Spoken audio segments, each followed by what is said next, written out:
take a break from our normal children's ministries and Sunday school classes. And we do that to honor the work that the teachers do to put into preparations for that. So at this point, we will not be dismissing our children. But in preparation for our sermon, I'm wondering how many people recognize that song. Did anybody hear that song before? Well, I'm glad to hear that nobody heard that song before, because that song did not exist as of Wednesday morning. So as part of our preparation for today's sermon, which is a current events sermon, as you know, every once a quarter, Joel preaches on a current event that is happening. And today, I was excited earlier this week when Joel said it's going to be about artificial intelligence. So to prepare us for that, Chris used an artificial intelligence to write that worship song and then skillfully put music to it. I wanted to talk a little bit about that. I'm not sure if any of you are aware of what ChatGPT is. As an English teacher, I am very much aware of what ChatGPT is. Probably, I think it was just last fall, I subscribed to a blog, and I was reading this blog by an educator, and he wrote this article about ChatGPT, and he said, if you don't know what it is, you will in the next couple weeks. And literally within the next 2 days, it was all our department was talking about. So ChatGPT is an example of artificial intelligence, which basically functions as a conversation, and it's very similar to a search engine where you ask it questions and it gives you answers. The primary difference is, though, that it doesn't just find content on the internet, it creates content. So you ask it a question and it instantaneously scans the entire internet and creates a response. And so what did you ask Chris? You said, create a worship song for me, and it created this worship song. So just to give you a little bit of a demonstration, I was playing around with this as an American Lit teacher. I had my students write a research paper, and they have to read a short story, and they have to identify a theme in that short story and the literary techniques that the author uses to create that theme. So one of them is Occurrence at Owl Creek Bridge by Ambrose Bierce. So I asked ChatGPT, what are major themes in Occurrence at Owl Creek Bridge? And boom, within seconds you get a short little response. So I might read through that and choose one of my themes and then ask it the next question. What literary techniques does Ambrose Bierce use to develop this particular theme, reality versus illusion? And it gives me a bunch of literary techniques. And then I put those two together and I ask it, write an essay on Ambrose Bierce's use of symbolism to develop a theme. And you'll see that one got cut off. I'm not sure what happened, but in seconds, it generates a response. And just so you can see what that actually looks like, Chris is being a wonderful sport this morning. She's going to type in a new chat, and she's going to type in a question. And I want you to see what this actually looks like. And again, what's happening here is it is just curating the entire internet. And it is from that instantaneously pulling together a response to your question. So the question that she's typing in there is another book that we teach, Steinbeck's Of Mice and Men. It's a question I might ask my students, and they might say, write an essay about Steinbeck's use of foreshadow in Of Mice and Men. And you hit go. Let's hope this works. And in seconds, it generates an entire essay. Now, the unique thing about that is I tried doing this. I typed that same question into a search engine. And yes, you can find essays answering that. Megan doesn't know anything about this, neither does James. But the difference is you will not find that essay anywhere online. So if a student submits that, it's a unique essay. Whereas if you just search for that particular essay, I can, as a teacher, recognize, wow, this doesn't sound like James, and then find that exact essay. But this would be a lot more difficult to find. So, and I might look at that essay and say, oh, shoot, Mr. Hershey asked me to include some quotations, and it doesn't do a very good job of including quotations, but all you have to do is type in The next question, can you add direct quotations from Of Mice and Men to support the body paragraphs of the previous essay? And you might think, well, it can't do that. But it can.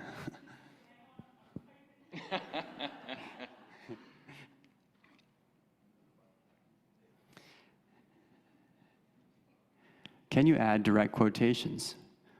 Certainly.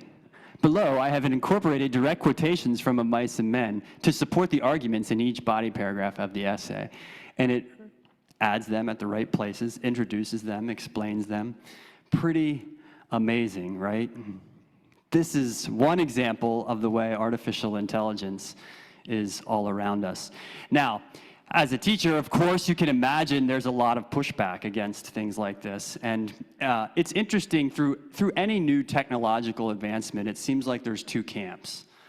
There's those who resist it and those who embrace it. And the same is true in education. It's interesting when we go to these workshops and professional developments, there's a lot of people who are saying, we need to embrace this. It is the world we live in. We need to figure out how to change what we teach in order to ask kids to do more higher level thinking things. And there's those who say we need to resist it at all costs. In fact, there's websites that you can type in essays, and it is supposed to tell you if it was written by a human or if it was written by artificial intelligence. There's some who say that this is to English as the calculator was to math. So when the calculator was introduced to math, everybody resisted it. Now we just embrace it. Needless to say, it does certainly raise a lot of important questions. And the question that I'm most interested in this morning, as Joel's going to talk to us about artificial intelligence, is what should our reaction as Christians be to the advancements in artificial technology, artificial intelligence? And I'm curious to see how we can apply today's message. So Joel. Thank you. Well, thank you for that introduction. Is anybody feeling a little weirded out? Feels a little eerie, doesn't it? Makes you feel a little bit uncomfortable even. Well, I want to make us even more uncomfortable. Because when we think about artificial intelligence, we start to think about, oh my, is it going to take over the world? What about the robots? Chris, can you play this video that maybe will have you feeling even more uncomfortable? Take a look.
Think, man, they better stop.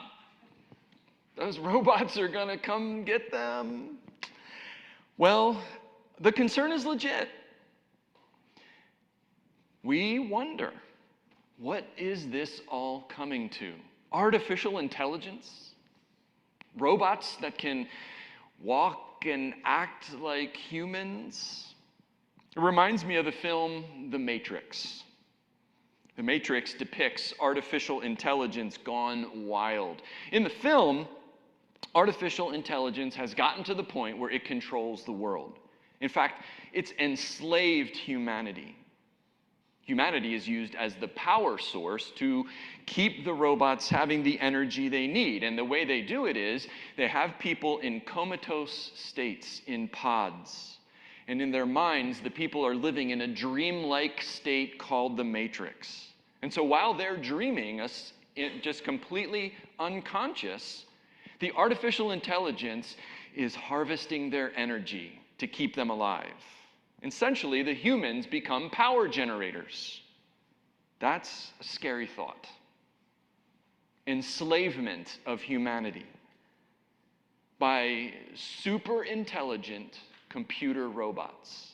Now, obviously, we walk and talk around our world, and our world is not like that. Not even close. But certainly, like Brandon says, artificial intelligence has its naysayers. They wonder if we are already past the point of no return where we cannot control AI and instead it's going to control us. Others say, no, that's just Hollywood. Makes for great sci-fi movies, but real life AI is nothing like that. And so the idea of artificial intelligence can leave us confused, unsettled, wondering what is coming of the world. Some of us think we should shut down the computers, turn off the internet, while others of us pull out our smartphones and we revel in the wonders of technology. Some of us are like, yeah, let's see how far this thing can go. And so, as Brandon mentioned, what is a uniquely Christian response to artificial intelligence? Does the Bible have anything to say about this topic? Obviously, it's a situation that the New Testament writers could not imagine. And so that's what these quarterly current event sermons are all about. I want to try to bring biblical theology to bear on the headlines of the day. And one of you, who I don't believe is here today, asked me, can that next current event sermon be about artificial intelligence? It was Jim Schertzer. And I said, yeah, that's a great idea. But the thing is, it's such a new topic. It's a complicated topic. And I hope that I'll be able to do justice to it even just a little bit. So, even if you are here and you don't like technology, stay with me. I think what you will find by the end is something meaningful. So let's start with this. How many of you have smartphones on you right now? Go ahead, pull them out, hold them up, let's see. I bet you there's a whole bunch.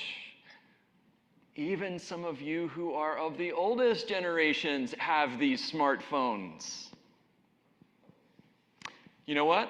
It's not just an American thing. People all over the world, even in developing countries, have easy access to smartphones. When I was in India, everyone had them. Your smartphones are using artificial intelligence. They're helping you accomplish all sorts of tasks, especially those of you who use your smartphones for social media. Artificial intelligence, and I'm going to shorten that to AI. I'm probably going to say AI quite a lot. AI is what makes your smartphone smart. It's not the actual phone, the actual gadget. It's also not the internet. AI is not equivalent to robots. It's not even equivalent to computers. When you saw those videos of those, that was a Boston Dynamics video. Boston Dynamics is a company leading the way in robotics and AI. It really seems like those creatures, or can we even call them creatures? Those robots have some kind of an intelligence. But here's the thing. Artificial intelligence is the program that is running the computer. The computer itself, or your phone, or the robot is the hardware. That's not what we're talking about. We're talking about the software that runs the programs. Computer programming. It's sometimes called coding, because when you're coding, you're typing in a code that's a computer program. It's another language, essentially. How many of you did any coding when you were in high school or maybe college? Done some coding? A couple of you, maybe. Maybe some of you remember when you had punch cards. This is going back into the earlier era of computing. And you would feed these punch cards into a giant computer that took up a whole room. I learned some basic coding with my dad when I was young. He was getting his doctorate in computer education, and he taught me some basic. And then in high school, I worked on those old, chunky Apple Macintosh computers. You may have seen them before. But after graduation, I gave it up. I attended Bible college, and I really haven't done any coding ever since. Learning that language, that programming. It's basically a lot of math and logic. If this, then that. Or how many of you have heard the classic computer phrase, garbage in, garbage out? Maybe you've heard that before. What you put in is what you're going to get out. It's a program.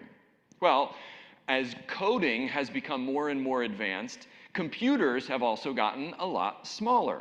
In fact, that smartphone that you have in your pocket is more powerful than those room-sized computers from the 1970s. Your smartphone is more powerful than the computers that sent the astronauts to the moon in the 1970s and 60s. Well, fast forward to the early 2000s, about 20 years ago. Smartphones started being released to the general public, and in 2007, what really shot this thing forward was the iPhone. Coders, computer programmers, they had designed and written all sorts of programs that could track a person's activity online.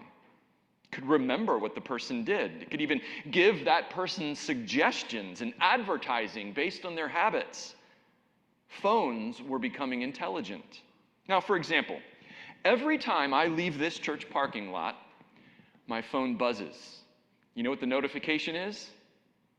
It's a little notification that I can tap that will give me directions home. Now, how in the world does my phone know I'm going home? It doesn't. And yet, it has been tracking me because I make that trip from 2124 Old Philadelphia Pike, which is here, to 403 Mount Sydney Road often, sometimes many times a day. And it knows that when I get to that spot right out at the end of the church driveway, there's a good chance I'm going home, and it wants to assist me. All I got to do is tap on that notification. It'll take me straight to the Maps application and can chart my course home, can tell me if there's traffic, and give me an alternate route, and tell me it's going to take about 4 minutes to get home. Now, at some point, it probably was when I first got the phone, it asked me to enter my home address and enter my work address. That's how it knows that I'm at work and I'm going home, or at least where those locations are. So while the phone doesn't actually know in advance that I'm going home, there's a high probability that I'm going to do so because of my habits. And so the programmers of the iPhone have told it to notify me, to give me travel assistance. It's kind of a nice feature. Or it's annoying. Maybe you've felt that buzz and you're like, oh, I'm sick of this phone giving me notifications.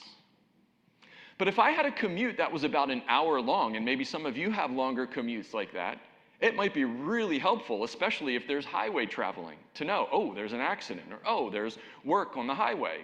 Take this other route. My point is this.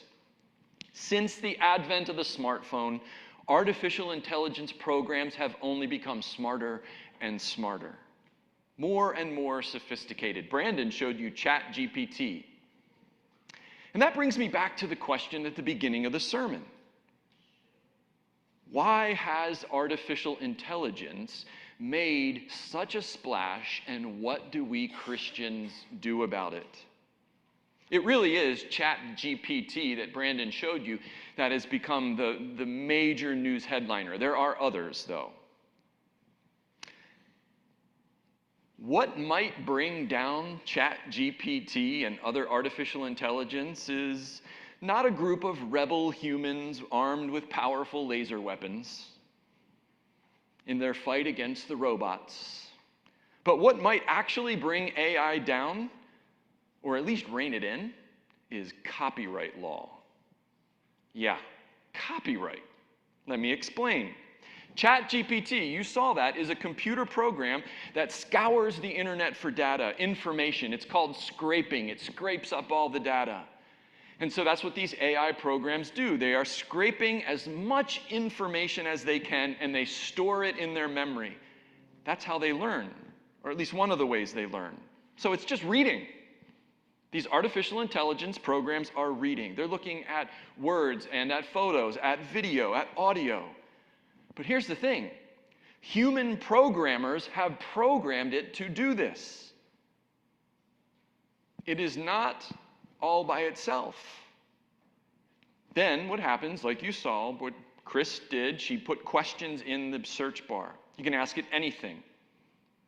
Well, as the programmers of ChatGPT have made it more and more capable, it can do some astounding things. For example, it can write essays, it can also write stories. And that brings us to copyright. So let me explain this. My wife's cousin, his name is Don Bentley, is a writer. Some of you may have heard me talk about him before, but Don writes military thrillers. He's written some of the books in the Tom Clancy Jack Ryan Jr. series. He's soon going to be writing in the Vince Flynn series featuring the character Mitch Rapp. If you're a reader, you might know those names, maybe not. But Don also has his own series, and the main character's name is Matt Drake. Matt Drake is a fictional character. He travels all over the world, he practices spycraft, he uses military equipment, and there's all manner of explosions and fighting in his stories. Every Matt Drake book is like an edge-of-your-seat thriller. And I like them. I think they're pretty good. I think he's a good writer. So this week, I asked ChatGPT to write a paragraph about Tinkerbell. You know the Disney character, Tinkerbell? I asked ChatGPT, write a paragraph about Tinkerbell, but write it in the style of Don Bentley's Matt Drake. So think about that. In order to write a paragraph like that, ChatGPT has to know a lot. First and foremost, it has to know English and how to use English really well. Not just like a robot computer where you're like, oh, this sounds awful. Second, it needs to know about Tinkerbell. Who is she? She's a Disney character. But it needs to know more than just that there's a name. It needs to know about this character, Tinkerbell's traits, Tinkerbell's style. And then it needs to know about Don Bentley's character, Matt Drake, and what he's like. But here's the thing. These are both completely fictional characters. And finally, ChatGPT would need to know how Don Bentley writes. So was ChatGPT up to the task? Oh yeah. Here's the paragraph it gave me. It's awesome. Tinkerbell, the diminutive force of nature, flitted through the shadows with an audacious grace that belied her size. Matt Drake has seen his fair share of formidable opponents, but this enigmatic pixie possessed a unique blend of charm and lethal efficiency. With her cascading golden locks and mischievous green eyes, Tinkerbell navigated the treacherous world of espionage with a cunning intellect and a relentless determination. Her mastery of clandestine operations and her uncanny ability to uncover hidden truths made her an invaluable ally to Drake and his team. Beneath that ethereal facade, however, lurked a firecracker of a woman, capable of wreaking havoc on her enemies with a single flutter of her delicate wings. Tinkerbell was a testament to the old adage that dynamite often comes in the smallest of packages, and Matt Drake knew better than to underestimate her formidable presence in their high-stakes missions. Oh yeah, I love that. It made me laugh out loud when I heard that, and of course I had to tell Don about this. We have a family group chat with Michelle and me and Don and his wife, Ange. They are some of our closest friends in life. And they've been here to Faith Church, actually, a handful of times over the years. And Don has been at our kids' weddings, and maybe some of you have met them there. I could not wait to hear Don's response. Well, his wife, Ange, wrote back first. You know what she said? Wow, that really does sound like something Don would write. Don chimed in right away. That does not sound like something I would write. I write cleaner than that. That sounds like a writer who's in love with his own voice. And then he said this, and this is a joke, but he said, besides, everyone knows Tinkerbell carries a switchblade. Now, you need to know, I didn't just do this for laughs, for a sermon. I had other motives. I sent Don that ChatGPT paragraph about Tinkerbell, and then, right after I sent him the paragraph, I wrote this. Don, ChatGPT also cryptically wrote, watch out, Bentley, I'm coming for you. It was a joke. ChatGPT didn't write that. I made it up. Why? Because of copyright law. Don's livelihood is writing those books. He's got 2 kids in college and another one coming. He owns the copyrights to those books. They are his intellectual property. But because so much copyrighted material gets online, it's not observing copyright law. Don's books are out there for anyone to read. If you know how to look hard enough, you'll find them. That means ChatGPT can find them and did. It scraped them up as data. And you know what? That's illegal. Publishing houses and others like Don who own the copyrights are now suing companies like Meta, which owns Facebook, OpenAI, which owns ChatGPT, and others.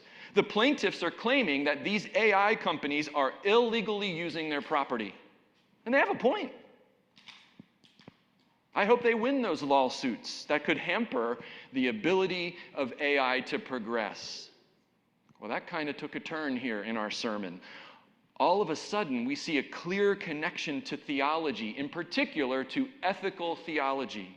Essentially, what these publishing companies and copyright holders are saying is that AI is stealing.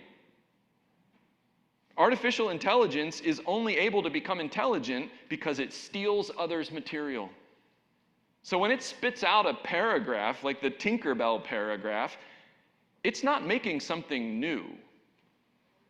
It's only repeating what it already read about Tinkerbell and Don Bentley. It's putting it together in a new way.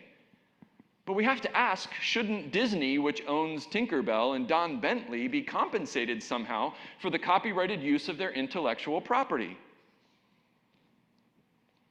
Now, it's going to be up to the courts to decide.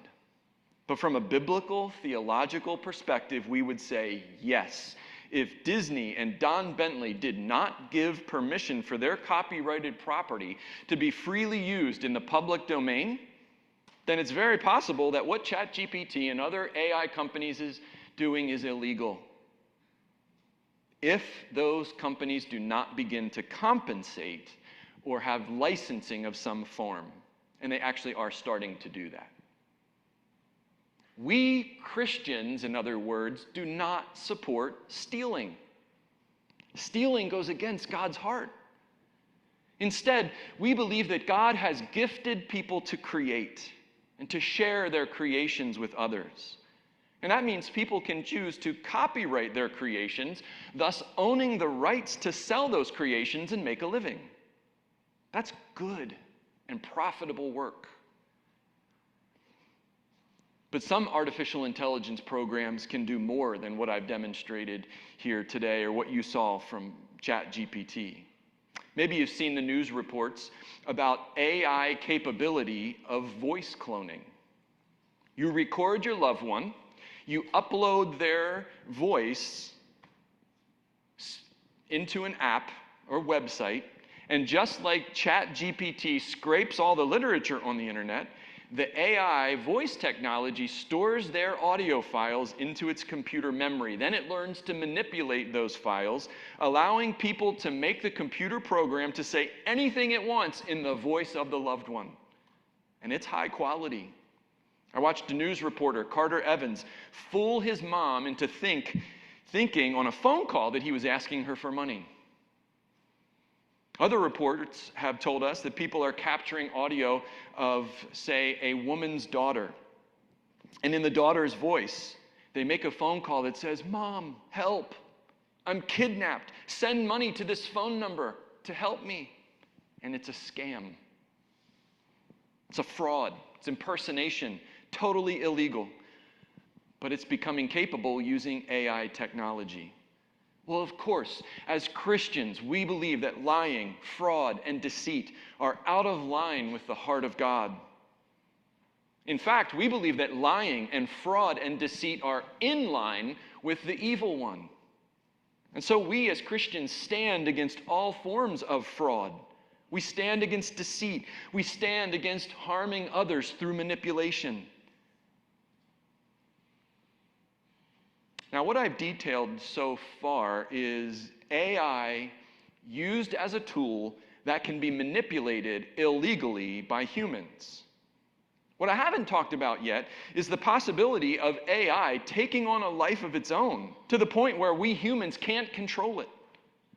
Like I said, we are not at that point. That is more like the film The Matrix, and we are not even close to that point. But some people are still concerned.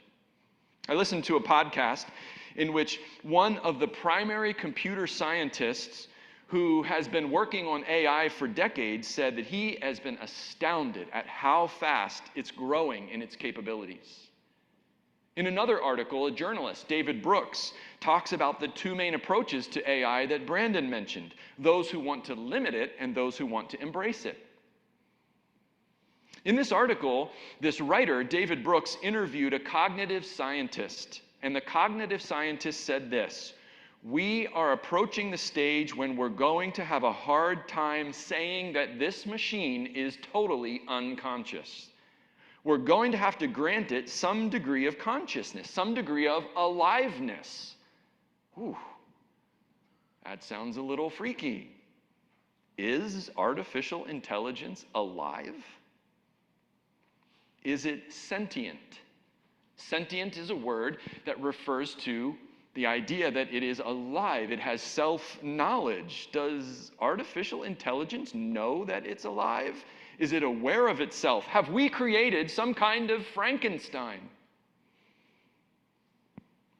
The writer Brooks says no, he doesn't think so. He says this: "But I'd still argue the machine is not having anything like a human learning experience.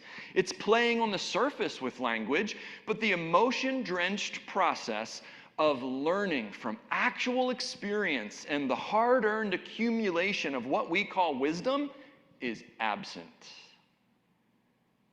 The issue here is this: what does it mean to be human?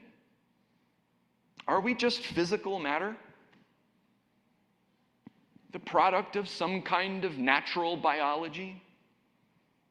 If so, then we're essentially no different than a computer program. But as Christians, we beg to differ. We talk about humans as Christians, and we say that we are not just composed of a material part, a body. We also have an immaterial part. Yes, we have this part of us that is seen, but we also have a part of us that is unseen. We throw around words like body and soul, or spirit and heart and mind, to help us understand the complexity of humanity. Now, today I'm not going to argue for all those different kinds of words. I'm just simply going to focus on the idea that as humans, we have both a physical part and a non-physical part. God has created us that way so that our physical part and our non-physical part are merged together. We are uniquely hybrid beings with a consciousness of both the material and the immaterial world.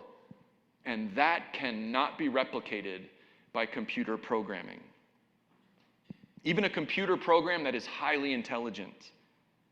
Another way the Bible describes this is from Genesis chapter 1, where God writes, "Let us make man in our image, in our likeness. And let them rule over the fish of the sea and the birds of the air, over the livestock, over all the earth, and over all the creatures that move along the ground." And so God created man in his image. In the image of God, he created them. Male and female, he created them. Humans are utterly different from technology and from the rest of all creation because we are made in the image of God.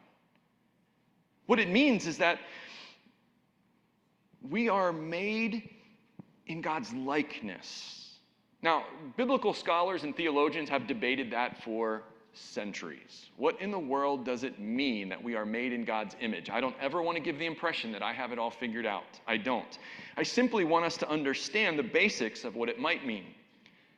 In this description of the image of God, I think you'll first of all see how vastly different humans are from all the other animals.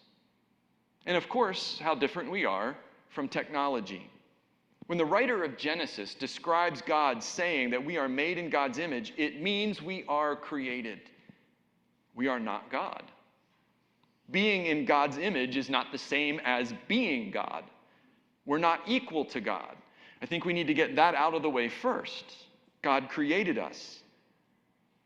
Also, being made in the image of God does not mean that God has a physical body like we do. That's not how we resemble God. God is spirit. God the Father is spirit. God the Son and God the Holy Spirit, of course, is spirit. We know that. Now, of course, God the Son, the Christ, Jesus, took on a human body, just like any other human body. But do not see God as having a body. And that's why we don't see God as gendered. I know the biblical writers refer to God as male, but that was in keeping with their culture. God is not male or female. God has tendencies of both genders, and he's got a whole host of tendencies that just absolutely transcends gender. What about Jesus? Again, he took on a male body, right? Yes. And we believe he retains that body. But that male body is not his ultimate essence. Here's the thing. Our Trinitarian God is, always was, and always will be essentially spirit. So how are we made in the image of God? Being made in the image of God means that we have some combination of the following: a will, a mind, a creative impulse, a spiritual side, none of which are found in the animal kingdom or technology. At least not without training or computer programming. We humans are utterly different. And that means we are specially loved in God's eyes. That's why we need not fear technology in the ultimate sense. God is all-powerful, all-knowing, all-present, everywhere. God is infinitely mightier than technology. We need to keep that in mind, that we have hope. We are people that live by faith and not by fear. Now, there is a sense in which there is a wisdom, a wise cautiousness about technology. And that gets to the heart of something else related to the image of God. As I mentioned, part of being made in the image of God is our creative capacity. When we create, whether it is art or technology or medicine or the many, many other ways we humans create, we are reflecting the image of God, the ultimate creator. Our creativity is always operating rightly when we are creating to the glory of God. We well know the wonderful discoveries that have been made in the sciences, in math, in medicine, in philosophy. Creative genius has unlocked the secrets of the universe. Not all of them, of course, but through this process of humans using their creativity, it has led to human flourishing on so many levels. We know also, though, the other side of the coin. Human creativity has led to disaster. Human creativity has led to all manner of evil being perpetrated on other humans, from massive destructive forces like hydrogen bombs or automatic weapons or addictive drugs. Our creativity is operating wrongly when we are creating for selfish and destructive reasons. When we create to harm, we are not creating in a way that honors God. But some people create in a neutral kind of a way. Tools. Tools are not inherently evil, or they're not inherently beautiful, or they're not inherently good. A hammer. A plain old hammer. It's not a work of art. It could be, if an artist used a hammer that way. But think about the tool, a hammer. It is used both to create and it can be used to destroy and cause harm. Well, the same thing goes for computers and computer programming. The internet is unbelievably useful for communication, education, coordination, but it's also a place where evil can be done. On the internet, there is bullying, pornography, instructions for building bombs that are easily accessible. So what do we do with this new tool that humanity has created, the tool of artificial intelligence? It has the potential to aid human flourishing, and as with any tool, it has the potential for serious harm. First of all, we should not take a posture of fear when it comes to AI. Even if AI becomes something as harmful as the atomic bomb, capable of massive destruction, our hope is in God. Our hope always will be in God.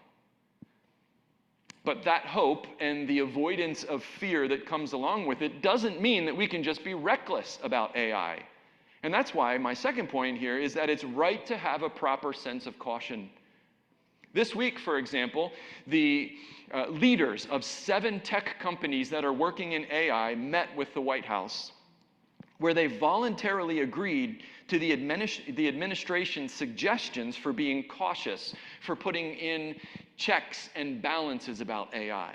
Well, likewise, we Christians should take the lead in evaluating it on a regular basis to make sure that things like AI are not perpetuating injustice. And that's my third point. Watch the money.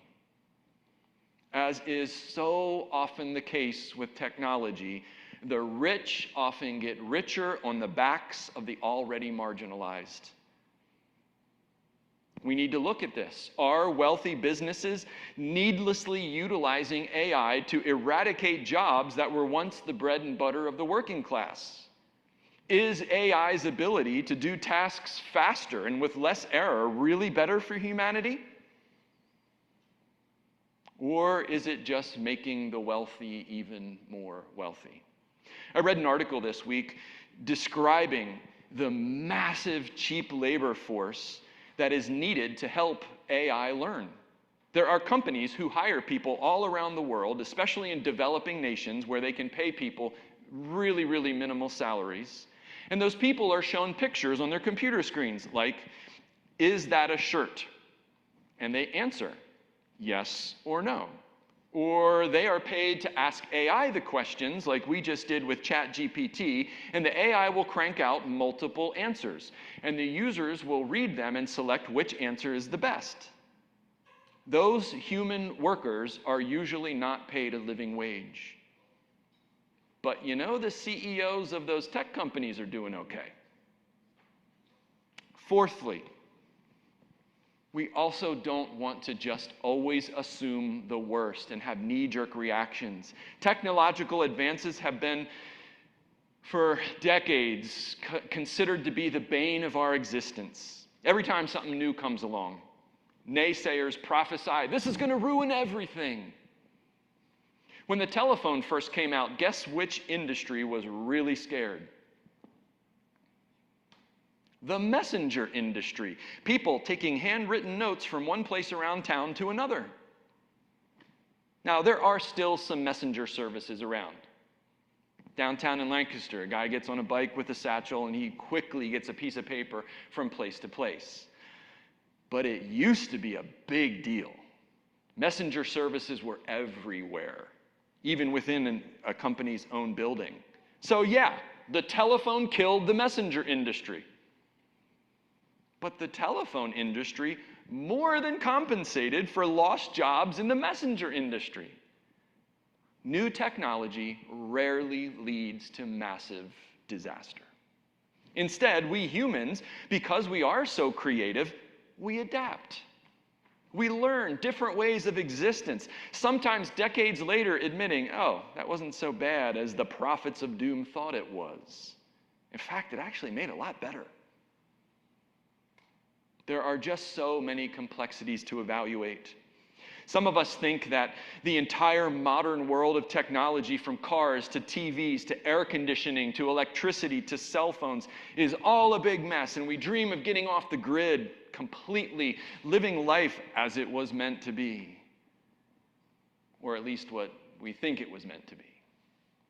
It very well could be that reducing the amount of technology in our lives could help us in many ways. For example, I love that my family's main heat source in the winter is our wood stove. There's zero technology to that.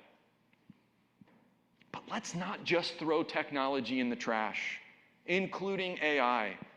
Let's not fear either. Instead, let's cautiously evaluate how it might be a tool for human flourishing. And that's where we conclude this theology of artificial intelligence. We remember that our hope is in the Lord. We're humans. We're created in the image of God, and God has created us to create. And therefore, we are gifted. We have the ability to use our inherently creativity to express worship to God through art, through our work, and even through technology.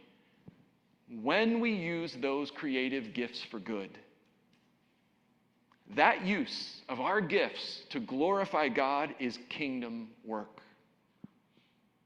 And so let's look for ways to do that.